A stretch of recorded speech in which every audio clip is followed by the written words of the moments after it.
उस पावन धरती वृंदावन से आज हम उस धरती पे हैं शिकागो, जहां हम सनातनियों को एक आइडेंटिटी मिली थी। हैं 130 वर्ष पहले पार्लियामेंट ऑफ वर्ल्ड रिलीजन, आप गए भी होंगे ज़रूर से, वो भी एक मंदिर ही है।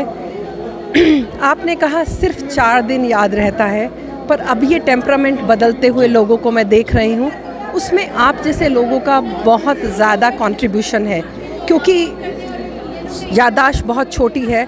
और ये जो टीवी चैनल्स हैं, इन जो नैरेटिव सेट करने के, इनको इस तरह के कुछ कार्यक्रम होने चाहिए on a regular basis which should talk about the real life, not on the real life. So colonel doctor VP Singh, conducting with you for a long time, मैंने आज आपको पर्सनली मतलब दूसरी बार सुन रही हूँ मैं। मेरा सौभाग्य, समय बहुत कम था, बट लेकिन एक एक बंदा जो है, तो अब आपका ये संकल्प है कि आपको बार बार आना है।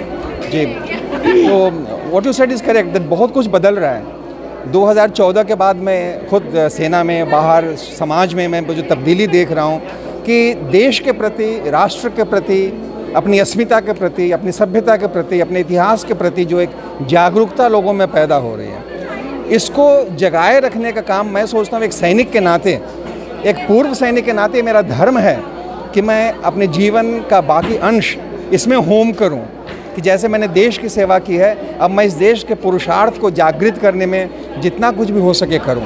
इसलिए मैं देश में, विदेश में जहां भी अवसर मिलता है, जाकर उन शहीदों की शहादत और इस देश की परंपराओं, इस देश की सभ्यता के गीत गाता हूँ। Colonel Singh, this is an ongoing process. ये जो वो हवन है, ये वो वाली हवन आहुति जो है, हर रोज़ आपको देना पड़ेगा।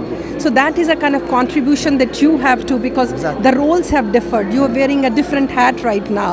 So what is, diaspora is very well connected. We are away from India, but India is not far from us.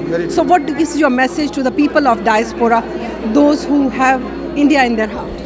No, the message is very simple, that wherever you are, keep the flag of the country flying. You all are very dedicated citizens of this country, and I know that despite being the citizens of this country, your heart also bleeds for India.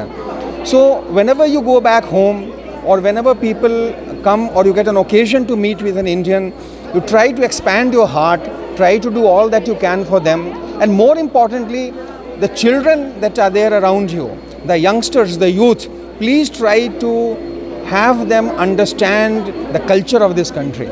That is where somewhere we might be lacking a little. So all that you can to train the new generation, to tell the new generation कि भाई आप एक इतनी पुरानी सभ्यता के वाहक हो, आपके पीछे इतना बड़ा एक इतिहास है खड़ा, आप उसको ज़रूर याद, आप बाकी कुछ भी पढ़ो, you read English, you read IT, you read artificial intelligence, but also read the culture and the civilizational story of your country. That is responsibility of each one of you to give it to your next generation.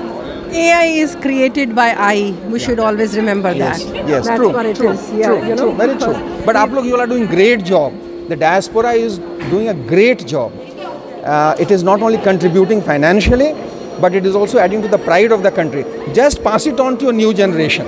All the civilizational values, pass it on to them. Janam Bhumi and Karam Bhumi, we have to keep the balance. Yes. Thank you so very much. Really appreciate it. Thank you so much. Nice meeting you. And I'll keep on meeting you.